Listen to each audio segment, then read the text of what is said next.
All right, so are you ready to dive into something that honestly sounds like it came straight out of science fiction? Oh, yeah, always up for a good one. Well, this is a deep dive into the story of Luciano d'Adamo, an Italian man who basically thinks he time traveled. Time traveled how? Woke up from a coma, and it was the future.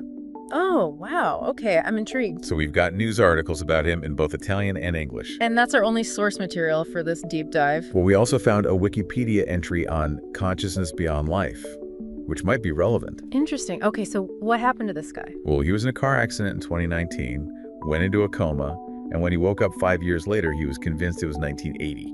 5 years?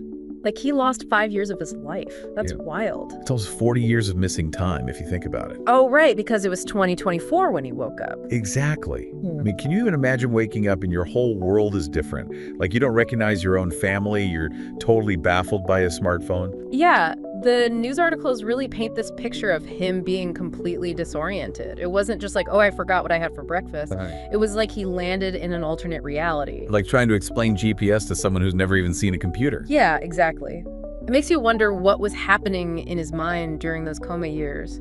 Was there any kind of awareness in there, or was it just total blankness? Well, that's where it gets really freaky. He supposedly remembers nothing from those 5 years, except for one very specific thing. What's that?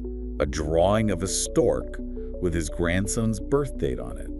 And get this, that grandson was born in 2014, right in the middle of his coma. Okay, now that's just creepy. Like, how could that one memory slip through? Exactly. It's like a glitch in the Matrix or something. So we've got these news reports saying he's stuck in 1980, but then this one memory from 2014. How do we even start to explain that? Well, that's where this Wikipedia entry on consciousness beyond life might come in. Consciousness beyond life. What's that all about? It talks about the work of Dr. Pim van Lommel, a cardiologist who's done a lot of research on near-death experiences. Wait, near-death experiences?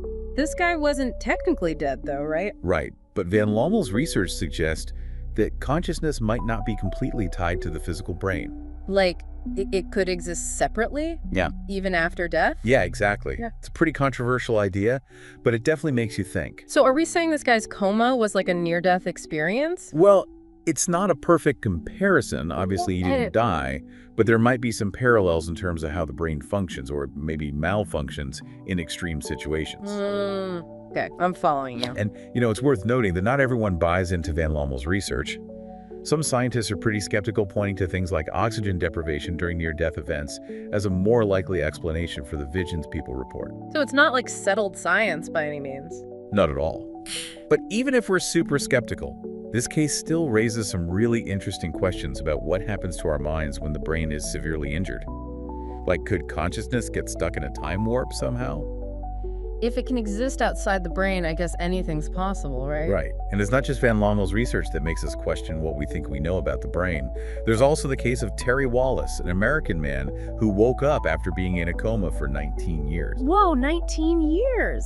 Yeah. That's even longer than Luciano. Yeah, and just like Luciano, he woke up thinking it was still the year of his accident, 1984. Total memory gaps and completely disoriented.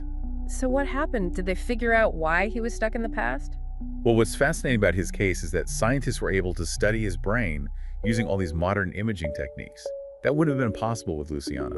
Oh, interesting. So did they find anything that could explain what happened? Yeah, they believe his brain actually rewired itself, formed new neural pathways to bypass the damaged areas. Rewired itself, like it literally changed its own structure. It's pretty incredible. And that rewiring might explain why, after all those years, parts of his consciousness seem to come back online. Okay, so we've got one guy who thinks it's 1980, another guy who thinks it's 1984. And scientists are saying the brain can actually rewire itself to compensate for damage. This is getting deep. Deep indeed. I mean, that's got to be some serious hope for people with brain injuries, right? Like, if the brain can rewire itself, maybe there's potential for recovery that we never even thought possible. Yeah, it's pretty amazing stuff. But let's be real for a second.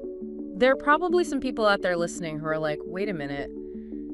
Is this guy Luciano for real? Is this whole story even legit? Oh, absolutely. Yeah. I think it's healthy to have a little bit of skepticism, especially when you're dealing with something this out there. This isn't exactly an everyday occurrence. Right. We have to at least consider some other explanations. I mean, could this be some kind of psychological trauma from the accident manifesting in a really bizarre way? Or maybe it's like a super extreme version of selective memory, where he's blocking out huge chunks of his life for some reason. Exactly. And we can't completely rule out the possibility that he's just making it all up.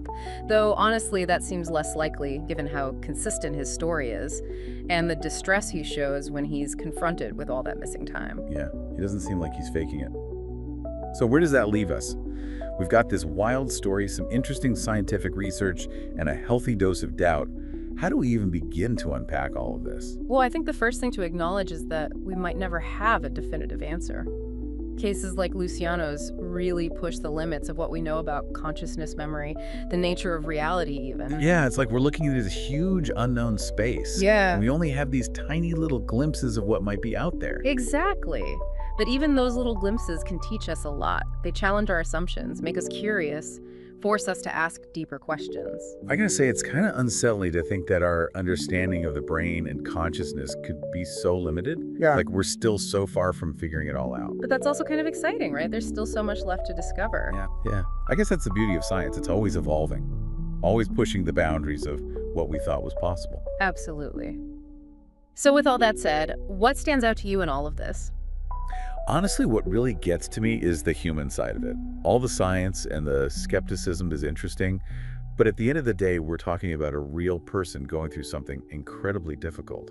You're absolutely right. It's easy to get caught up in the wow factor of the time travel aspect. But this is a man who's lost decades of his life, relationships, experiences. It's a powerful reminder that even with all our technology and scientific advancements, there are still mysteries about the human mind that we may never fully unravel. And maybe that's okay. Maybe some mysteries are meant to stay unsolved, to keep us wondering, exploring, pushing the boundaries of what we think we know. Yeah, maybe that's the lesson we can take away from Luciano's story. Even when faced with something totally baffling and disorienting, there's always potential for discovery, growth, and even a sense of wonder. Well said. I think that's a perfect note to end on. It makes you think about how much we just take for granted, doesn't it? Like knowing what year it is, recognizing our own family. Yeah, totally. It's easy to forget how precious those things are until they're gone.